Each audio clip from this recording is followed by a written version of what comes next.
Welcome to the Chase Merrell podcast. I am your host, Chase Merrell, and we are all about helping people get freed up from what's holding them back so they can build up who they were made to be. On today's episode, I have my cousin, Kaylee Kohler, with me. Kaylee is more like my sister than she is a cousin, but she's been such an integral part of my life from an early age. And to sit down with her today and to really talk about the low valleys and the high mountaintops and everything in between that she has gone through and overcome was such an incredible privilege. Her life is really marked by redemption. There's so many threads of redemption in her story that we got to talk about today. And for anybody that's walking through something challenging or difficult themselves or with somebody close to them, this conversation will encourage and build you up today, no doubt. If you want to help us continue to make an impact with this podcast week in and week out, consider joining our new Patreon community. For as little as a cup of coffee a month, you can be a part of helping us get the message and mission of the podcast out to more people more effectively. This is a way that we can come together as a community, and you'll get access to behind the scenes stuff, additional resources and content, and so much more for just as little as $5 a month. You can head over to chasemerrill.com and click Patreon to jump in and get started. Today's episode of the podcast is sponsored by Frontline Coffee Co. Delicious, bold, and expertly roasted small batch coffee for the everyday American. Frontline is not just about coffee. They're about supporting responders on the front lines, courageously caring for the rest of us. With every Frontline purchase, a percentage goes to supporting the brave men and women who are doing just that. Head over to frontlinecoffeeco.com and use promo code FREEDUP. That's FREEDUP, all one word, FREEDUP, to get 15% off your purchase. Now let's jump into today's conversation. Well, here we go. I have my cousin, Kaylee Kohler, with me today on today's episode. Kaylee, hello. Welcome. Hello. So glad to have you today. I know we are in different states right now and different time zones a little bit with that. And so it's early in the morning for both of us, but I so appreciate you taking the time to jump in and jump on a conversation with me today. And will you do me a favor, just for kind of snapshot for a moment? Like, who are you, where you at, so people that don't know who you are could kind of be clued in just a little bit more. Yeah, I am Kaylee Kohler, and actually just legally got my name changed. Let's go. After being married for 3 years. We're in Nashville. I've got 2 wonderful boys, Hudson and Hendrix, and my husband Chet. So good. We got to see each other a few months ago for our grandma Wanda, who's probably the most connecting piece to our lives when it comes to our relationship. But got to see you guys and go out there in your beautiful home and property. It's really property. It's like it's some actual land for people that are in not the land space, but just was so cool to see you guys in person and spend some time with you out there. I wish we were closer so we could spend more time with each other. But what part of why you're here today? Okay, so this whole thing, we're well into 20 plus episodes now for this 52 project, and 52 people over 52 weeks that have made an impact on my life.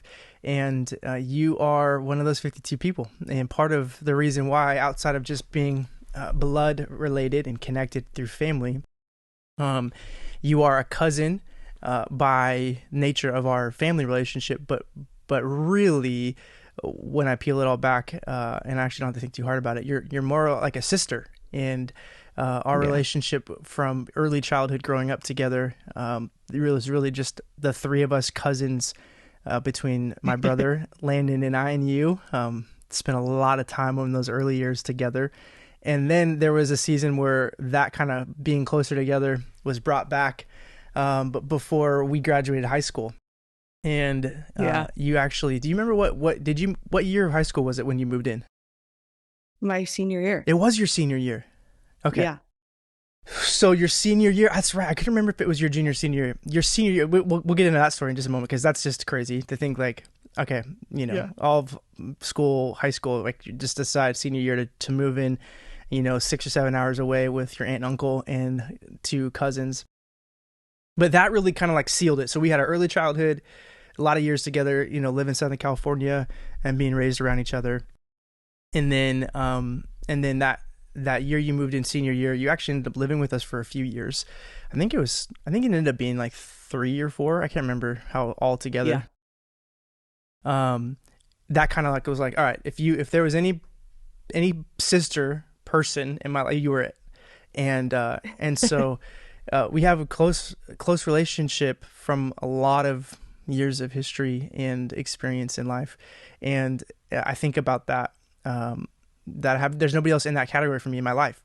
And so when I thought about, man, the 52 people and have you on my list, it was like, it's a no brainer, just knowing that, this person's been so close and seen so much of me and my life, been a part of that. And that's just the connection from relational side. We'll get more into the other reasons why probably later, but there's just the whole, like, who you are and the way that I've watched you live your life and overcome some things and walk through difficult seasons, and really the way that the Lord has done some incredible things in your life throughout, the times that maybe even it was hard to see how it could happen. So that's part of why you're here, and excited to jump into a conversation today. Let's start with Nashville. Okay. So can maybe we even might even work back a little bit, because that might be just a snapshot, a way to help walk through it a little bit. So how are you in Nashville? We bought a house in Lakewood, California, and then COVID happened and things were going sideways like really quick, and we were like, we're basically out of here. So we felt like it was the right decision to put our house on the market, and we were looking to move towards like Temecula area, like wine country in California. Yeah. And my mother-in-law is a real estate agent, so we went out every weekend for like almost 2 months, like looking for houses in this area that we really wanted to look, and just like none of them were like speaking to us. So my biological dad was turning 50, and his fiance texted me and was like, your dad's turning 50. I really wanted to surprise him by flying you guys out here, all of you. And we were like, yeah, like we're game. So we flew, and we had my mother-in-law did an open house in California for us while we were gone in Nashville visiting. For the house you're selling? Yeah, for the house that we were selling. And we got here, and we were here for like 3 or 4 days, and I am like California homegrown, like born and raised, and so is Chet. And we were here, and I was just like almost crying, like on our last day. And he was, and I don't cry, like I'm very like totally non-emotional. And he was like, are you okay? Like, what is going on? And I was like, I hate to like say this because I think it's gonna like throw a huge wrench into our plan, but I really just feel like we're supposed to move here. And he was like, oh my gosh, like thank God you said something. I was thinking the same thing, but I didn't want to freak you out. And literally 2 or 3 weeks later, we bought a house sight unseen, never saw it. Gosh. And it was crazy. And we have been here ever since, and we'll never go back. Yeah. I mean, that's a pretty significant transplant of Southern California kind of beach, the crazy of Southern Cal, to be able to go and then jump into Nashville and feel that at home. What is it about? What is it? It's like, just now that you've been there for over a year now. Yeah, almost 2. Yeah. What is it about being there that you're like this, like that it feels that at home thing? Like, what is it your soul connects with out there that's just different than some of the stuff that you were experiencing in California? It's really hard to like put your thumb on it. Like, even when we flew back and we only told a handful of people that we were moving, because we just like, that's just like how we run things. Like, we don't put a lot of our stuff out there. It was really hard to describe to people like why we were moving. And I just said, Tennessee just like grabs your soul. And like, I think you kind of even experienced it a little bit when you were here. Like, you don't have to try to like show people around and like, like convince them. You just get here, and there's like something about the way that this state is like ran and the way that people live their lives here is just like very attractive to what we were looking for and how we wanted to run our lives. And it just like, we had a major connection, and we were just like, this is where we want to raise our kids, and we want them to grow up with the values that everyone else wants their kids to grow up with here too. And to us, that was like the deal breaker. Yeah. And even home wise, like you guys had like a lot of California homes, especially in Southern California, in other places obviously in the world, but like they're really close. You could almost reach your hand out through your window and like hand your neighbor something through the window kind of thing, versus where you are now, where you guys have some decent space in between your neighbors and a backyard that kind of just opens wide up, and I mean chickens and some other things that are there, and it was so cool to get to see it, and I totally experienced what you talked about, especially from you guys. Like I think it was evident that what you guys had experienced in being there, you could feel it. Like you definitely felt a different sense of like, I could take a deep breath and be here a while. Yeah. And you slow down. Yeah. So that's cool. Okay. So now that's where you are kind of now in Tennessee. But here's what I'd love to do too. I'd love to help people get a little bit of a deeper snapshot to like maybe some of the childhood stuff where we begin to get connected, and some of your story there. So will you walk us through just for a little bit, like the early childhood years of Kaylee Jean? By the way, Jean is, I got to make this note. Jean's passed all the way down. I don't know where it started before Grandma Wanda. I'm sure there's something outside of that I don't know, but Grandma Wanda Jean is her middle name. Moved down. My mom's Shelly Jean, Kaylee Jean as the first girl and first grandkid of that next wave of the family, and then we have a little girl named Delaney Jean. So it's continuing on. So you've carried the torch of the Jean. But okay, so I mean, just what are some of the things that when you think about that early childhood of being grown up together, and even some of the things that may have been some challenging moments of that season as you stepped into early elementary, middle school, and then high school, which eventually brought us together again. But what kind of give us a little bit of a deeper snapshot. Okay. So when I first started school, we actually lived in Dana Point.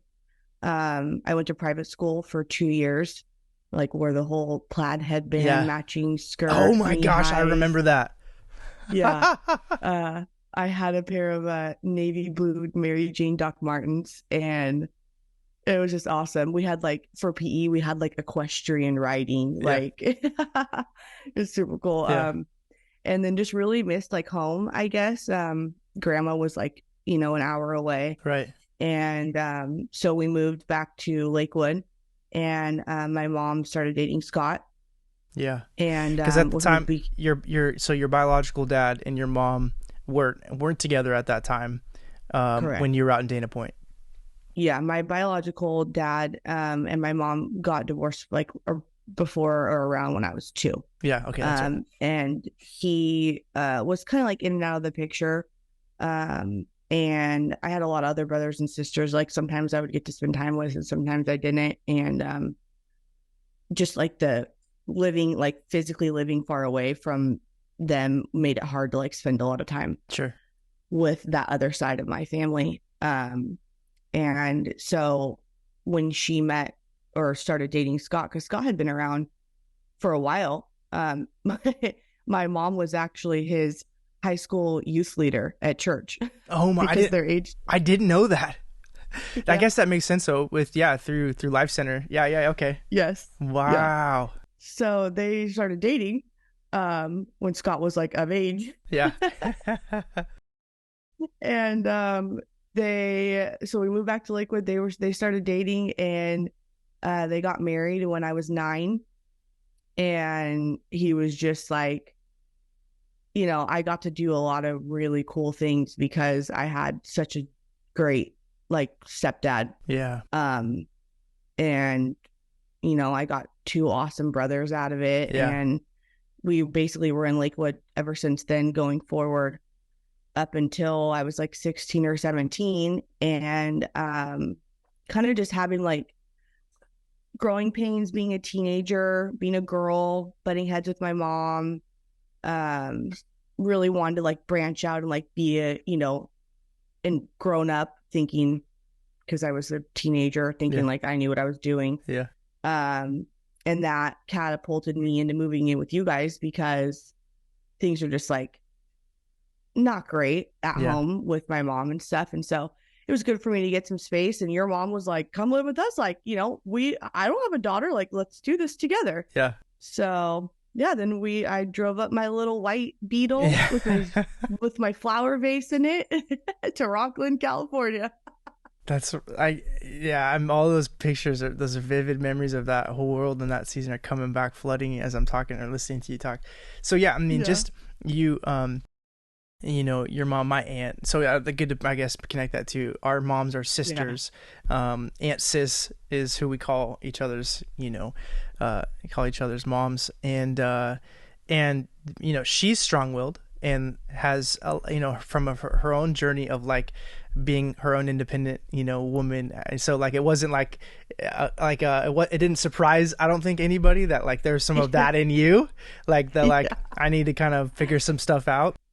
And I know that was challenging though for everybody. I'm sure, like, if for her too, if she were on here to say, it probably was hard to watch that process of going, okay, this is, I know this is probably right, letting her go move away and to get some space, but yeah, as a mom, probably still struggling with that, like, okay, but she's incredible. I mean, I got to see her recently too, and her season she's coming your way, which is pretty exciting. We'll talk about that. Yeah. So you drove up. I remember when my parents approached Landon and I, because at that point you're a year older than me, and Landon's 2 years younger than me. So I think I was going to be a junior, and Landon was going to be a freshman. So we were all going to be in high school at the same high school together. Yeah. The brand new high school. Right. Which was just crazy. I mean, my mom was like, hey, how do you guys feel about this? Kaylee coming to live with us for her senior year. I just there wasn't even hesitation. It was like 100% yes. Like the opportunity for Kaylee to get to be in and around, our friends and this life in Rockland and where we were at in California was awesome to think about. And, and I definitely thought it was going to be a challenge to transplant your senior year. But if anybody was going to be able to do it and immerse themselves in relationally and not have a problem making friends and jumping in, it was going to be you. And so that's really what happened. You kind of just came right in and immersed yourself into our world, and very quickly were naturally a part of it. Which was such a unique experience. So I'm so glad, even though it had some challenges, for everybody involved too. I'm sure it was so cool to get to experience that. Like, I have a sister living in our house, and So what about that season? Okay, so senior year, what about that season stands out to you when you think about some of the challenges of it, like where you were, what you kind of that discovery of that space you felt like you did kind of need to step into. What do you remember from that season being some of the challenges and maybe even some of the things that you saw you overcame? Yeah. I think that physically moving, we all kind of thought would help my mom and I's relationship.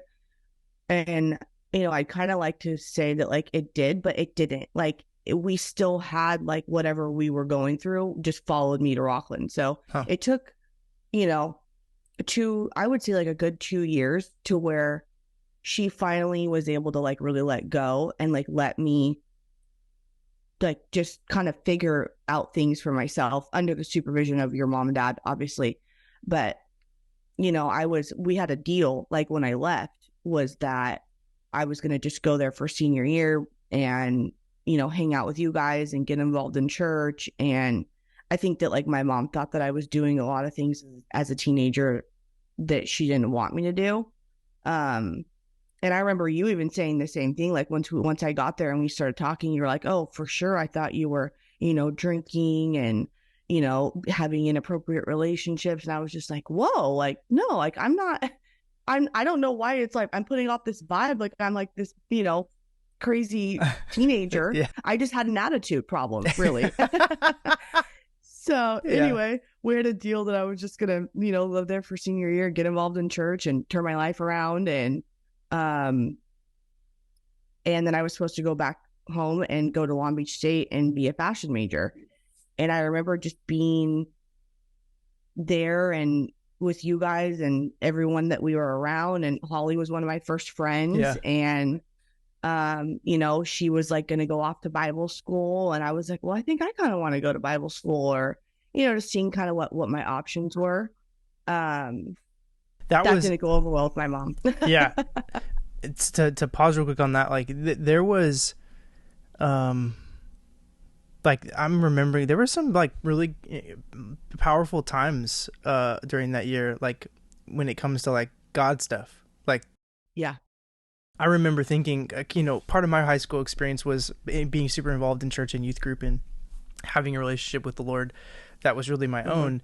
And, you obviously at that point had grown up in that world to an extent where you were in California. We had a lot of similar experiences with our church. We were growing up at Life Center in Lakewood.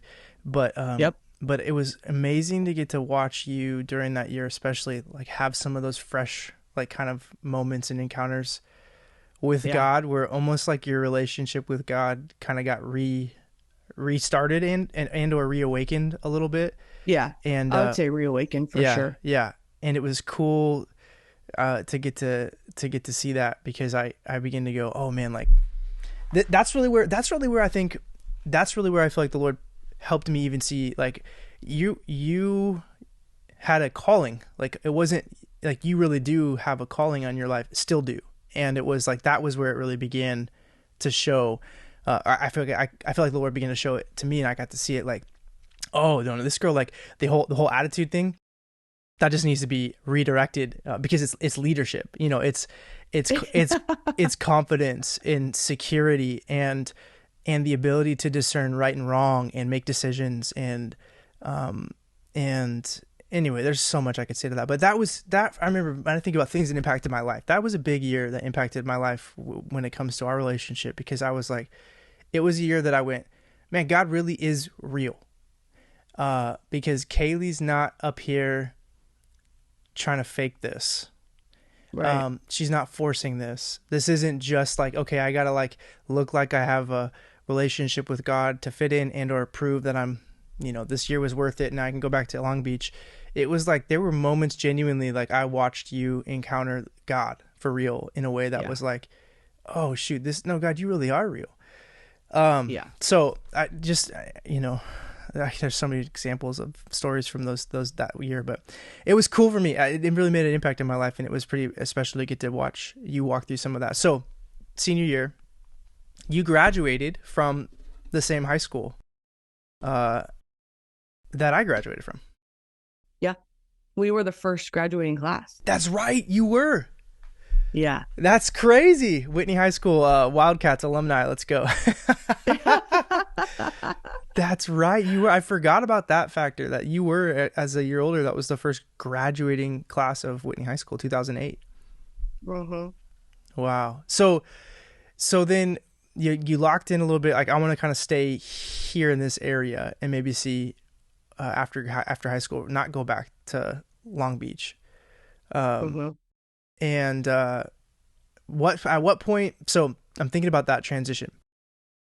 When did you meet Chris? When was Chris in that picture? The summer of the year that I graduated. Okay, so yeah, it was like right after graduating, kind of thing. You're transitioning, and so we got to introduce Chris True, because he's a factor to not going back to Long Beach, very potentially, and staying and connecting into that space even more. Yeah. So let's do that. And Chris is, I love Chris. Chris. I have a lot of experiences. I have an album. I have two little EPs hiding back there behind that sign that's glowing, because of Chris True. And but just a snapshot. Will you give us a little bit of that going into that season, so people that don't know you can know a little bit of that part of that journey? Yeah. So I actually met Chris's dad first. I had a job at a part of my deal with like not going back to Long Beach and going to college was that like I was gonna like get a job, and so I got a job I guess I was like basically selling digital marketing. Like, I don't really even know that. I don't think I knew what I was really doing. I Yeah. just like sold myself to this company and they believed me and they hired me. And so really I didn't know what I was doing. That's a more mature version of Landon's experience with the Ted Baker like interview, where he thought Ted Baker was literally a bakery, and he shows up and it's like high end men's clothes, and High end fashion. it's Yeah. not a bakery, but he got the job anyway. Confidence, man. It'll take you wherever you need to go. So anyway, this is where I was working, and Chris's dad was an associate pastor at a church that like wanted to get some marketing done. And he met me. We had a coffee a couple times, and he was just like, he kept telling me like, I have a son. And I was like, oh no. Like, no, I don't really even know what I'm doing. Like, I fight with my mom a lot. I think I'm just like doing this job to stick it to her, and I don't want a boyfriend. And I was kind of boy crazy in high school, as you probably remember. And I was just like, I think you and I actually had a conversation where you were just like, just take the summer and, focus on your relationship with God and try not to have a boyfriend. I was like, yeah, okay, cool. Like, I could do that. Yeah. So here comes Eric True telling me I have a son. And I'm like, well, if your son like can't get his own girlfriend, like maybe there's like something like, that I just don't even want to be a part of. Yeah. So anyway, we were in his office, and he was like, oh, this is my son right here. And he had a picture of him. And I was like, oh, like he's kind of cute. And he was like, yeah. So I ended up having a mutual friend who was like, hey, like, let's try this new church out one Sunday. And I was like, all right, cool. So we went to this church that was in a high school cafeteria. It was like a church in a box, they used to call him. And there's Eric True, like giving the morning announcements. And I'm like, oh my gosh, I know that guy. Like, I'm working with him to do digital marketing. So then worship starts, and the drummer is like super cute. And my friend, I'm like, oh my gosh, like, who is that drummer? And she's like, oh, that's Chris True. That's Eric's son. And I was like, oh, okay. So like everything just came together. And after church, I went and said hi to Eric, and he was like, go, you have to meet my son. I was like, all right. So we met, and we were trying to start like a college young adult group at the church. And that next weekend we had like a meeting with like everyone that was going to be like helping, help pushing it forward. And I came with like a binder, and it had like page protectors and colored tabs and all the things that like I thought we should do or focus on, or like fun events I thought we could throw. Yeah. And apparently that really impressed Chris, because he was like, years later, he told me, one of the things that I like really liked about you was like how organized and like professional you were, even like at 18, right out of high school, trying to start a church college group. And he had to get my phone number because we were all on a team, trying to start this group. And, texted me like, basically like, you're really cute or something like that. Like, let's go get coffee. And I was just like, oh man, like, all right, like, let's do it. And it was just like seamless. Yeah. We were like together almost every single day. Yeah. For like 3 years. Yeah. Yeah. And you guys ended up getting married at 2000. What year was that? 2011. Yeah. 2011. Yeah. That's right. Married. And throughout that journey, you guys ended up having a place right by us, up, living in Rockland. So we got, again, more of time with you and Chris, and just to do life together. And part of so I'm gonna kind of jump ahead for a second and then let you kind of maybe fill in some of that gap. And part of why is because as we sit here today, there's all of these little like ups and downs that have come, in and through your life, and how you've navigated and how you've overcome, and how those things have not somehow turned out for just absolute like devastation or detriment. Like they've all built in and built up more into who you are and where you are. is part of why I'm walking through this story of some of your history, because it's insane to be sitting where you are today, like I kind of mentioned earlier, and as I'm looking up and seeing two beautiful kids behind you in that picture, and know where you are. So the relationship with Chris did not, it eventually ended, and but there was a beautiful blessing even in that with Hudson being born. Yeah. How old is Hudson? Hudson is 8. Yeah, that's right. He's just a year ahead of Wes. So like what about that season of overcoming and walking through just a marriage that dissolved or didn't, but having something like a child come out of it? There's just a lot of people that I know that have or are walking through difficult seasons of relationship, and are trying to wrestle through what good is coming out of this, or can there be good that comes out of this? What would you say is some of that good that came out of that season that maybe you didn't anticipate walking through or ever experiencing in your own life, but it ended up taking place? Yeah. I think that, like, when you go through something like as devastating as like a divorce, whether or not there's kids involved, you really find out like what you're made out of. Yeah. And that kind of like inner strength, once you like can connect with that and yourself, you really realize like, we're not perfect. Like, Jesus was the only perfect one. And I think that there's a lot of weight on trying to be perfect and not make any mistakes. And when you go through something like a divorce, you can find out what you're made of, and you can own the part that you played. And that is so healing and empowering, that you realize like the goal is to not be perfect. Like, the goal is to make good decisions, obviously, but learn from them when you make a bad one. Yeah. And to try to not hurt anybody else in the process. Yeah. I think like our divorce lawyer told me and Chris, like, this is like the most like non-tumultual divorce he's ever like had to like do. And he's done a lot. So I think that, obviously Hudson came out of it, and that was great.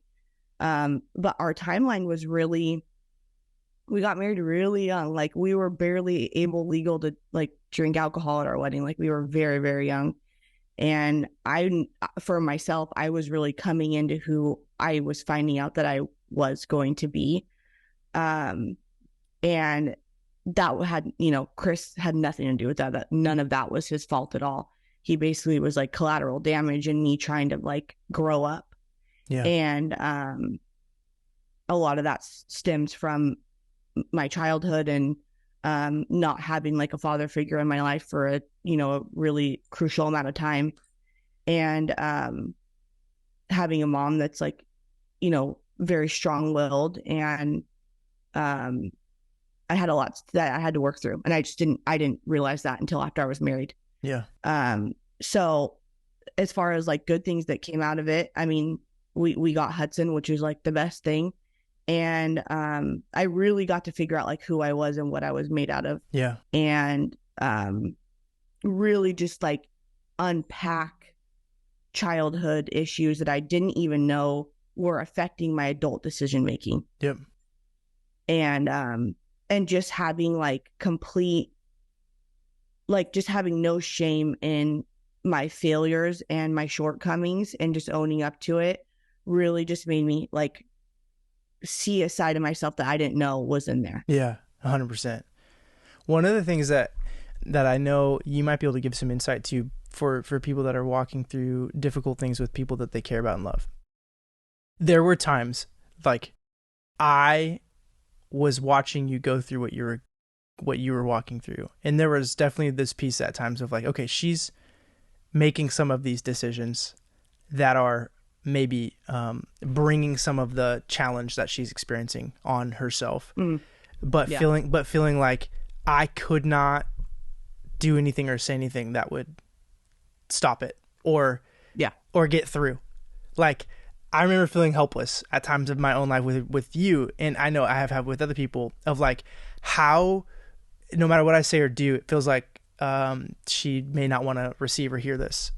Do you okay, so there's that. Here's where I'm going. There are people that and so you were in that kind of season where it was like, it doesn't really matter. To your point, you were figuring some things out. You were discovering and unpacking some of those things from childhood and just walking through some of that stuff. And no matter what effort maybe somebody was trying to communicate or whatever, it was just part of the process that you had to kind of walk out and navigate. What kind of advice would you give to somebody who is in that season with somebody else, and maybe they're thinking like, what can or should I be doing right now with somebody that I care about? Maybe like walking through some stuff, and at times making decisions that we, could potentially hurt them or their future. But like every time I say or do something, it feels like it's pushing them away. Is there anything you would encourage somebody that's in that seat that you'd be like, hey, I was there as the person, walking through that stuff, and this is what could have been more helpful for me from the people that loved and cared about me as I walked through stuff? Does the question make sense what I'm asking? Like, what advice would you give that person, that mom that's out there, that dad or that brother that's like, I don't know what to do or how to communicate, and yet I feel like doing nothing is hard for me. So like, what can they do from somebody that's like, here's what I would encourage you? I think this is like I have like a twofold answer. Yeah. I think that, like I can only speak from my own experience when I was like walking through that. We have a grandma that's a total prayer warrior. Yes. I have an aunt that's a total prayer warrior. My Uncle Larry is a total prayer warrior. Yeah.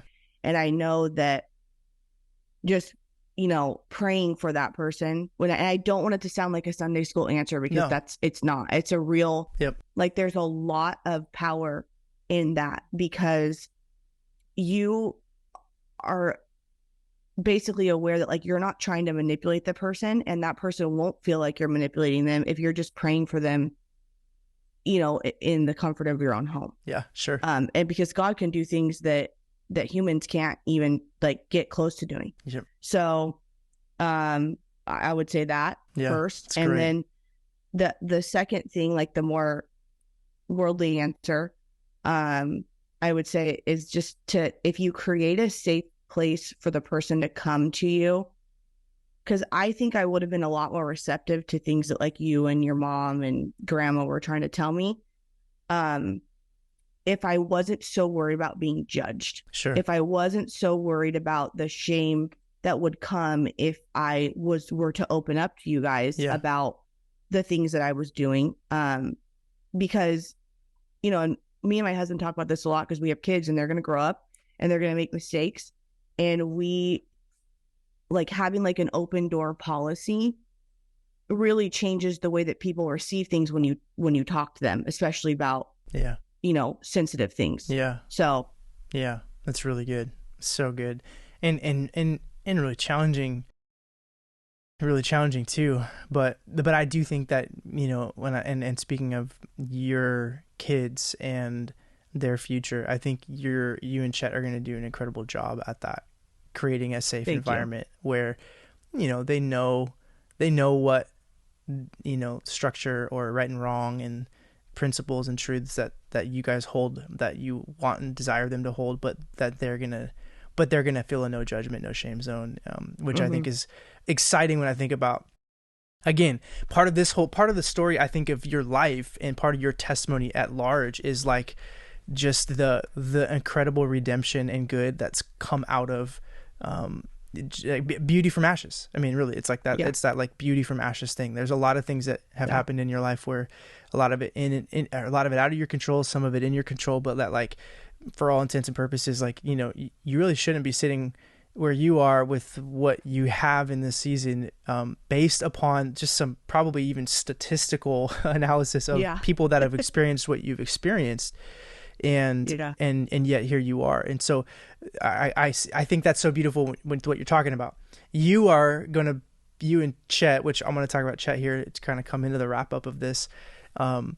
You guys are in a season where you're going to be able to take a lot of brokenness in your own lives that you've experienced and through the Lord and through some healthier processing and new ways of doing things forward, you're going to experience healing in your own kids and wholeness in your own kids because of that. And so, so thanks for sharing. And I know, like, it's not like a, you know, I just appreciate your humility and vulnerability because, you know, I know a lot of people who right now I'm thinking about, like, I probably have 6 or 7 people in my life who would somewhat fit in the category of, like, they're going through it and they aren't, it appears as if they're unwilling to hear or they're just not receptive to hearing anything that's not just in full agreement or approval of what they're doing.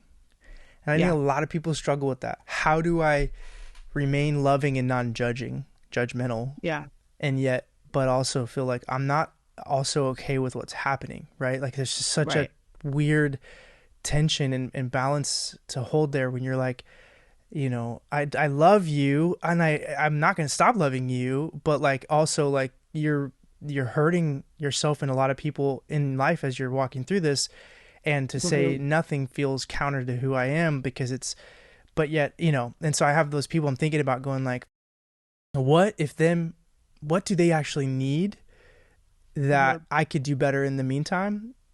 And, or is it just a process that has to happen that, you know, people have to come to that understanding in their own time and place. And I think to an extent, like that really is part of it. Like, you know, prodigal son-esque, like at some point as he's eating pig slop, you know, in the pigsty, he's thinking to himself, this isn't the life I thought I was pursuing. And I would rather be back, you know, as a servant in my father's house, than, you know, being free and living off of pig slop. And there was that he came to himself moment, you know, I'm sure that's part of it, but it's just hard in the process, you know, hard in the process.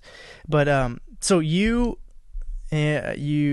walked through a difficult season, of divorce and kind of that world, but yet you guys really, to your point, you and Chris, like, things that ended, you both, like, even to this day have like I don't know if you call it a friendship, but maybe you can call it a friendship. Like you guys are friends. You guys are friends. Totally.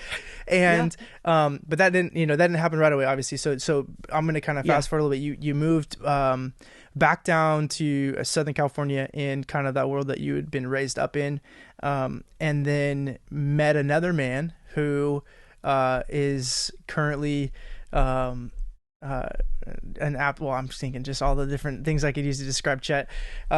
He's a freaking stud as well, and just a man's man. But so you met Chet. Can you give us just a little bit of that window and into what eventually, you know, how long you guys have been together, and you know, you have another child and that whole world. Just kind of give us a little bit of that. Yeah. So I moved back home, and like reconnected with some friends from high school, and and they all had kids too, so it was cool. So I didn't feel like, you know, I was just the single mom with nobody that understood me. So we would have birthday parties, and there were a few like social gatherings where Chet and I were in the same, like, at the same event, and never saw each other. And, you know, my husband's 6'7", like you can't miss him. Right. He's giant. And finally at a Halloween party, we were taking all the kids trick or treating, and he was there, and he dressed up his dog. He had a Weimaraner, and I grew up with Weimaraners, so I was like, oh, but I also, you know, hope I don't get hate for this, but like, I'm just not a dog. Like, I'm just not an animal person. Like, it's not my like cup of tea. I don't like to take care of extra things. So I'm like looking at him, and I said, why did you bring your dog to Halloween? And like, just a backstory, like, I was already in a very bad mood that day. Chris and I were at like the heat, like the pinnacle of our divorce, and it was just a lot, and I was very emotionally stressed out and not in the mood to go to a Halloween party, and I didn't even want to go. But all my friends were like, Hudson has to dress up and go trick-or-treating. And I was like, you're right. Like, it's, it's Halloween. So I had showed up to this party in a very bad mood and took it right out on the stranger named Chet and his dog. And he was just like, I don't know. He's like, he dressed him up. Chet was Batman. The dog was Robin. It was hilarious. He was like, because it's Halloween, I dressed my dog up. Like, what's your problem? Yeah. And then he let Hudson walk his dog. And I like basically was just, I don't even know where I went. I was just like walking around by myself. And I had this little to-go glass of red wine, like a little tumbler with the lid. And I had brand new checkered Vans on.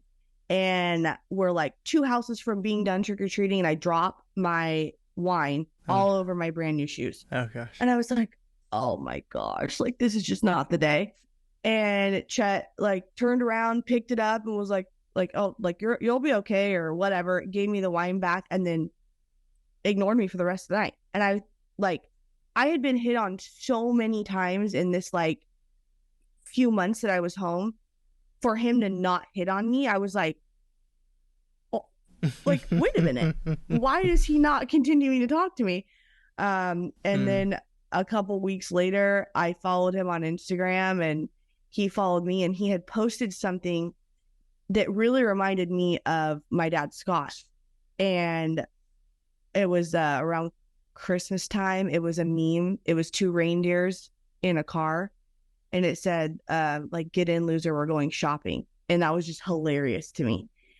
And he got my phone number on New Year's Eve.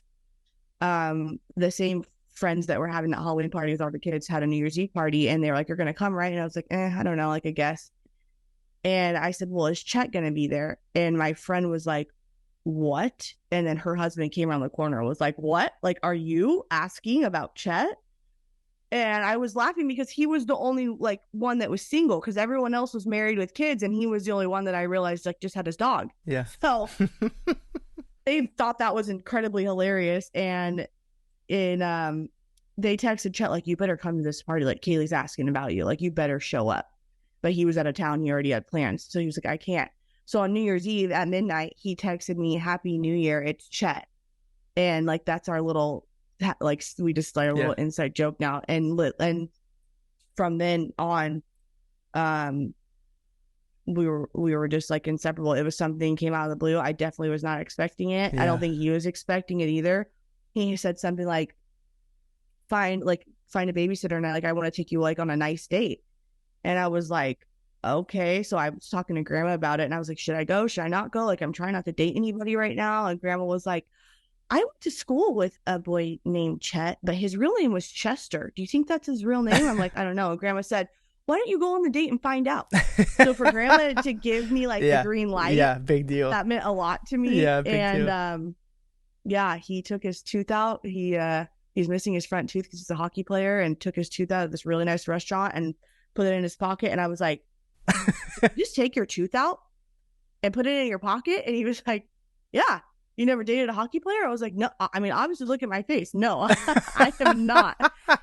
And I think, like, since that, like, that really set the tone for our whole relationship, because I was going through a time in my life where I was learning to say, not like say whatever came to mind, but I was learning to not sugarcoat things, because that's what was getting me into trouble, making decisions for other people or acting a certain way because that's what I thought other people wanted me to do. Yeah.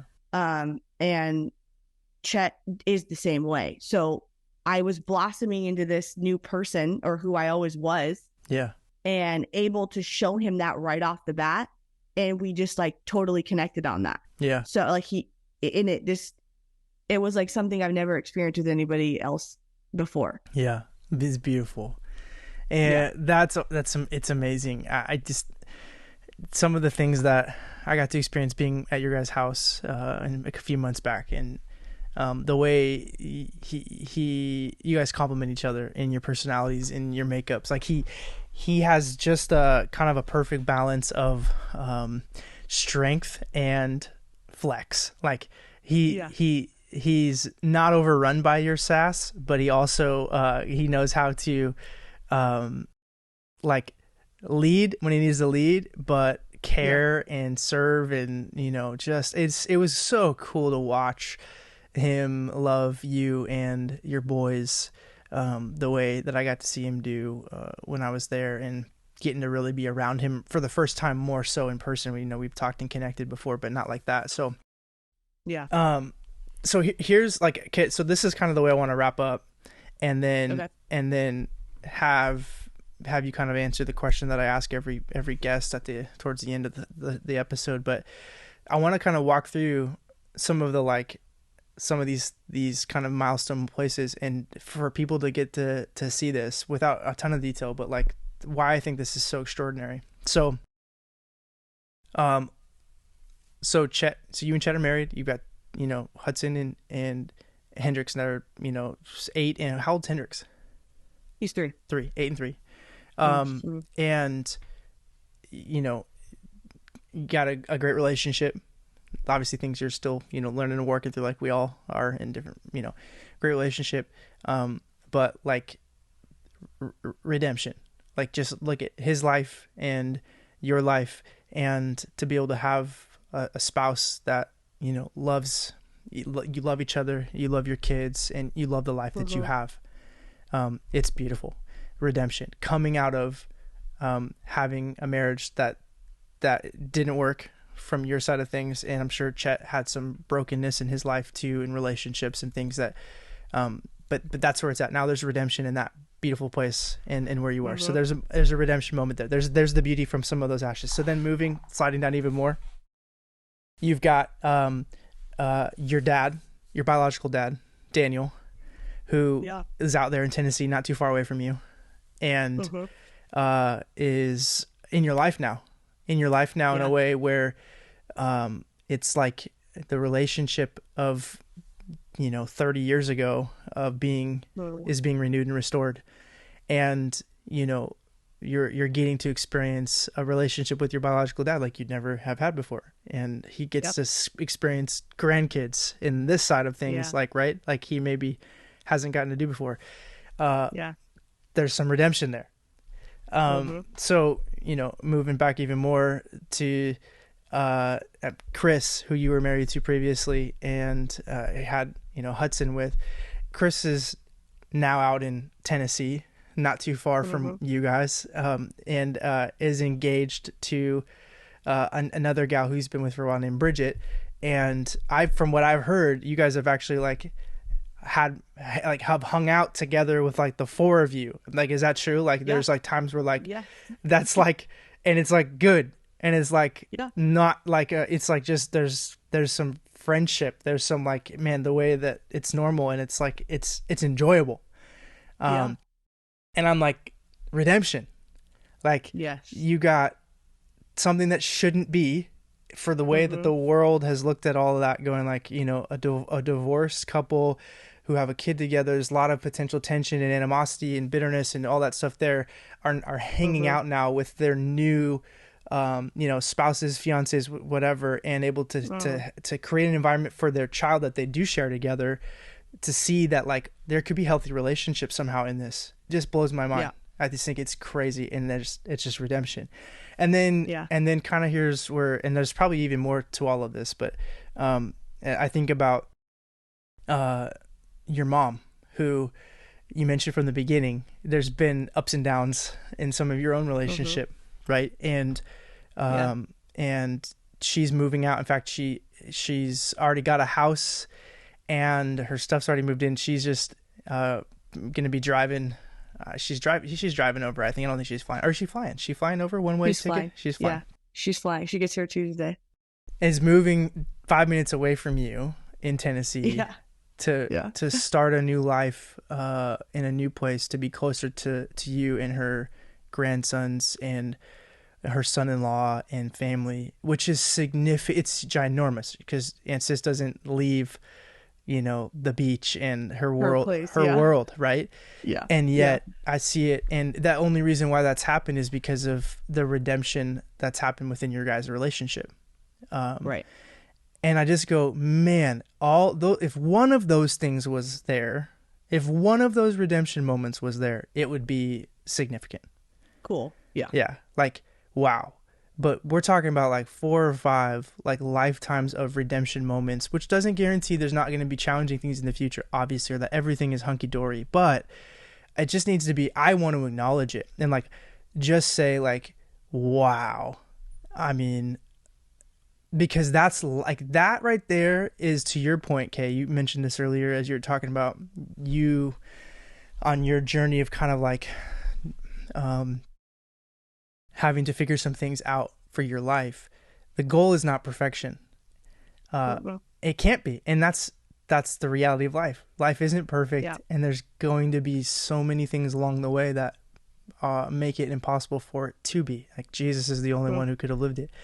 But what is possible is people choosing to not give up and or not throw in the towel on a relationship that or a conflict or an issue that could be walked out if two people don't just throw in the towel and go, you know what you said really hurt and offended me, so we're done talking. Mom or dad or ex spouse or whatever. And I just look at your life and I go, you've allowed redemption to happen. And that's not always the case. In fact, it's mostly not the case. And so I just want to say, like, well done. Like, you are, you're sitting in a season of life where most people don't get to have those places and spaces, but it's not that it was handed to you. God did a lot, but you had to continue to choose to say yes to that journey of redemption. And that's a big deal. I'm around a lot of people who are saying no and have said no to that journey of redemption. And I think really have missed and are missing out on a lot of what could be. And you just haven't. You have said yes. And I think you're getting to see the fruit of that in a way that is just profound. And you may not even fully realize it now. It might be something even in years to come you'll go, this is pretty crazy. That all of this has happened the way that it is. And God's hand's been on that. But I just want to say well done. And I'm really proud of you and proud of the life that you have and are living right now. Proud of the family that you're raising. Proud of the woman that you've become and are becoming.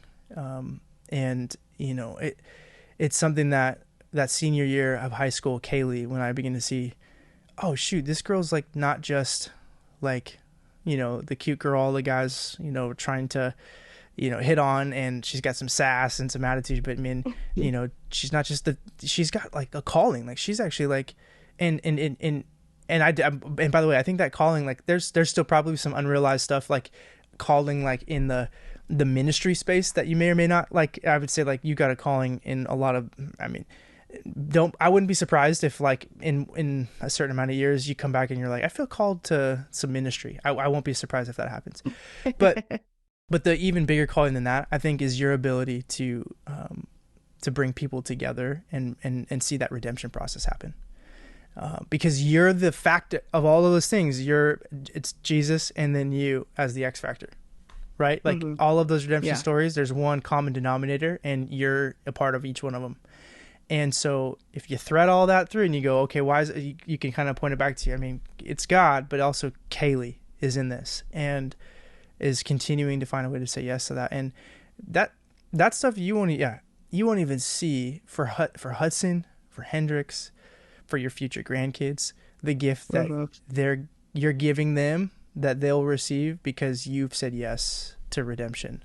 And so, I just wanted to make sure that people that are going to listen to this, they could see that, and man, the testimony of that, and even for you to hear, like, somebody sees it, lots of people see it, but I see it right now, and I'm just so impacted by it and excited for what the future has in store for those relationships and those things. Thank you. Yeah. Last question, and then if you want to add anything, you feel free to kind of add anything that you may want to add to the rest of the end of the convo. But when you think about your life, so the whole why of this podcast is to help people get freed up from what's holding them back, so they can build up who they were made to be. When you think about your life and the things that held you back, what would you say as you look back, or maybe it's even current still, so it might be something that you haven't fully overcome, but you can identify you're overcoming. what's something that you feel like has held you back that you've overcome or are overcoming, and how is that happening? Yeah. I think that I made a lot of like adult decisions based on what I thought that everyone else around me wanted to do, or wanted me to do, or wanted me to be. And I feel like that really held me back from figuring out what I wanted to do, Yeah. or what I was supposed to be, because I was so worried about what the people that I loved thought about me. Yeah. And it was really crippling, I think. So out of fear of disappointing the people that I love or letting them down, I feel like that really held me back in my young adult years. And I feel like if I didn't do that, I wouldn't have gotten myself into a lot of situations that I had to fight tooth and nail to get out of. Obviously, everything happens for a reason, and my story was strung along, and I love my life right now. But there were just a lot of times where, like, I knew in my gut that, like, I shouldn't do what I was doing. Even like getting married so young. Like, Chris was great, and his family was great, and it made sense, like, to get married. And all of our friends were getting married so young, where we were at. Right. And making decisions like that because everyone else was doing it. And, I knew that grandma was proud of me. I knew your mom and dad were proud of me because Chris was so great and he came from such a great family. And that was like the thing to do. There was just, if I really looked back and like didn't make certain decisions based off of me wanting to appease everybody else around me, it would have been totally different. So that definitely held me back. Yeah. And to that point, I'm watching you now be so much healthier in that space, where you are unashamedly, there's another word I'm missing, but you are confidently, authentically you, and and that radiates. Like, it's actually attractive. It's not like repelling, right? So that fear, I think a lot of us experience in those moments of like, if I don't become somebody else for them, they won't want me, kind of thing. Right. I've watched the opposite happen in your own life, and I think about that, and I think that's really, really good. One last thing I'll say just about the two of you, you and Chet, and something that Holly and I experienced and talked about after we left your home and spending some days with you guys. That's just special, and it's just a piece of who you both are together that you're creating over there, that I think it's really rare and uncommon, but it's so, like, I just want to be around it more. And it is that, like, ability to be like the home environment that you create for people that come in, the hospitality, and like the comfortability. Like, there's sometimes you walk into people's homes and it's like you kind of got to walk on eggshells, and you're like, there's only a certain, it feels like you're all on an oxygen tank and it's going to run out at some level. So you're like trying to figure out how much breath you should take in order to preserve the oxygen for the time that you're there, right? Just the opposite. It was, you guys, like, you walk into your home and you guys are like handing out free oxygen. You know what I mean? It's like this, it's this environment that, like, is so beautiful. And Holly and I walked away, we're just like, we want to be more like that with people in our own lives. Like, whether we know super great relationship and have, tons of years of experience, or it's somebody we just met, that they can walk into our home and our home is a safe place, and they can feel like they are in their own home in a way that disarms them, and they can feel, like they can be them. And that may not like be preaching a message like on a Sunday morning at a church, but it's probably just as powerful, if not more, when I think about that. That's very Jesus-like. Like, I feel like it's imparting the heart of God to people, even in a way that doesn't outrightly kind of do it. But it's like, that's the kind of way I feel like the Father's heart longs for people to understand, he has for them. Like, that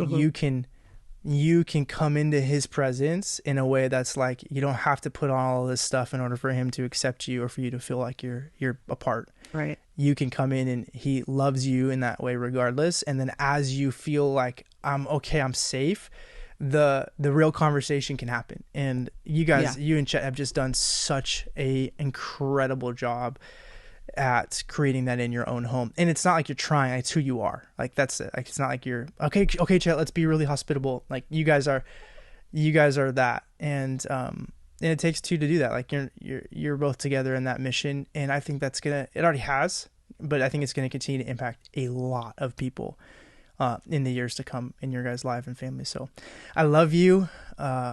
Really proud of you. Excited for the season that you're in, and for the things that God has for you and Chet and Hudson and Hendrix and in your future. And, now just continue to try to figure out how we can spend more time together in person, now that we're across the country, apart from each other. But thanks for taking the time to jump on today. Thanks for sharing your heart, of course, being vulnerable and authentic, and just know Holly and I love you guys a lot and excited for the future, getting to spend more time for real in the days and years to come. So thanks for joining me today. Of course. Thanks for having me. Yeah. With that, until next time, we'll see you later.